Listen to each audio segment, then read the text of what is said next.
Daniel au chapitre 7. On voit au passage, Seigneur, qu'à la fin du chapitre 6, encore une fois, on peut attribuer le proverbe après l'effort vient le réconfort. Seigneur, pour tous ceux qui ont de grands efforts à fournir spirituellement ou autres, Seigneur, dans le quotidien, permets-nous, Seigneur, par ta grâce, de nous rassurer, Seigneur, par cela, c'est qu'après un gros effort et une victoire, eh bien, il y a toujours, Seigneur mon Dieu, du repos d'une manière ou d'une autre. Puis de manière éternelle, Seigneur mon Dieu, dans ta présence. Amen. La première année de Belchassar, roi de Babylone, Daniel eut un songe et des visions de son esprit. Pendant qu'il était sur sa couche, ensuite, il écrivit le songe et raconta les principales choses. Daniel commença et dit, « Je regardais pendant ma vision nocturne et voici, les 4 vents des cieux firent irruption sur la grande mer, et 4 grands animaux sortirent de la mer différents l'un de l'autre. Le premier était semblable à un lion, et avait des ailes d'aigle. Je regardais jusqu'au moment où ses ailes furent arrachées. Il fut enlevé de terre et mis debout sur ses pieds comme un homme, et un cœur d'homme lui fut donné. Et voici un second animal était semblable à un ours, qui se tenait sur un côté.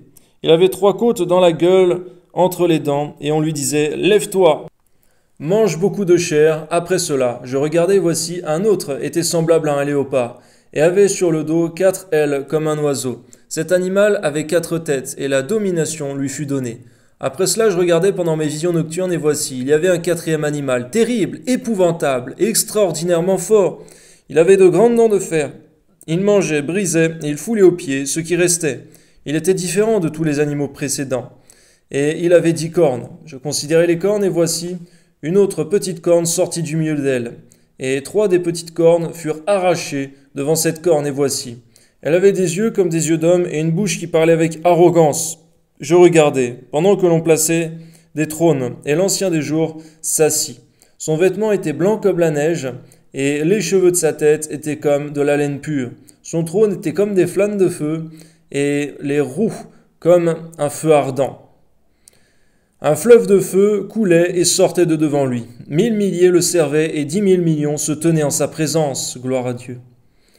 On peut avoir, Seigneur, c'est vrai, un prémisse, Seigneur, de la protection, Seigneur, qui se fait autour de tes serviteurs, par tes saints anges que tu envoies en abondance pour ceux qui te servent et qui marchent dans tes voies. Amen. Les juges s'assirent et les livres furent ouverts.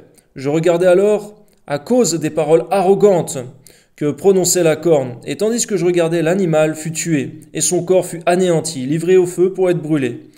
Les autres animaux furent dépouillés de leur puissance, mais une prolongation de vie leur fut accordée jusqu'à un certain temps. Je regardais pendant mes visions nocturnes, et voici, sur les nuées des cieux arriva quelqu'un de semblable à un fils de l'homme. Il s'avança vers l'ancien des jours, et on le fit approcher de lui.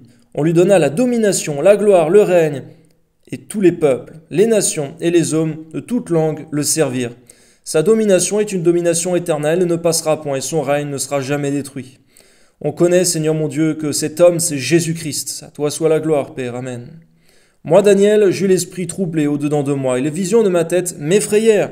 Je m'approchai de l'un de ceux qui étaient là, et je lui demandai ce qu'il y avait de vrai dans toutes ces choses. Il me dit, et m'en donna l'explication. Ces 4 grands animaux, ce sont les 4 rois qui s'élèveront de la terre. Mais les saints du Très-Haut recevront le royaume, et ils posséderont le royaume éternellement, d'éternité en éternité. Gloire à Dieu, Amen. C'est vrai qu'on voit les références, Seigneur mon Dieu, soit dans l'Apocalypse, dans les évangiles, Seigneur. Toute ta parole est confirmée en permanence, Seigneur mon Dieu. Tu n'es point un homme pour mentir, Seigneur, et tes paroles s'accompliront certainement. À toi seul soit la gloire, Père. Amen.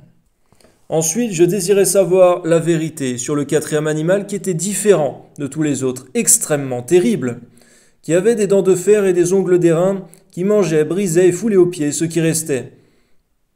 Et sur les 10 cornes qu'il avait à la tête, et sur l'autre qui était sortie, et devant laquelle 3 étaient tombés. Sur cette corne qui avait des yeux, une bouche parlant avec arrogance et une plus grande apparence que les autres. Je vis cette corne faire la guerre aux saints et l'emporter sur eux.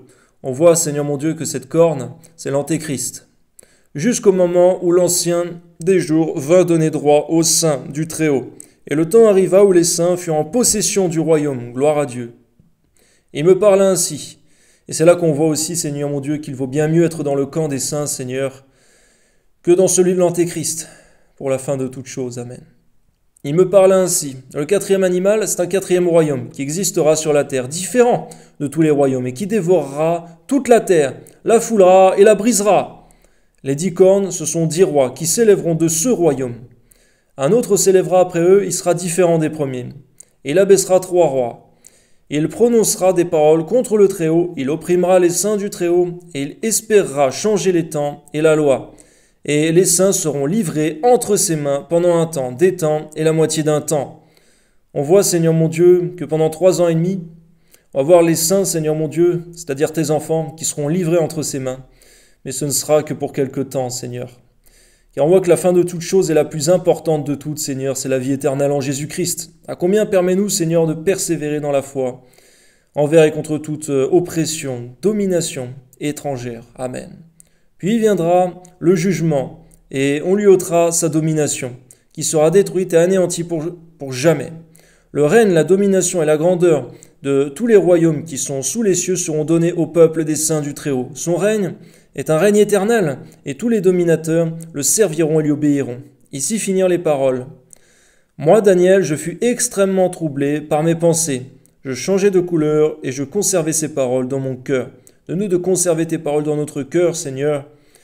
Et on voit, Seigneur, que ta parole, Seigneur mon Dieu, tes visions, tes révélations, Seigneur mon Dieu, peuvent être difficiles, Seigneur, à recevoir. Permets-nous par ta grâce de toujours bien recevoir ta parole, Seigneur, à toi seul soit la gloire. Au nom de Jésus, Amen.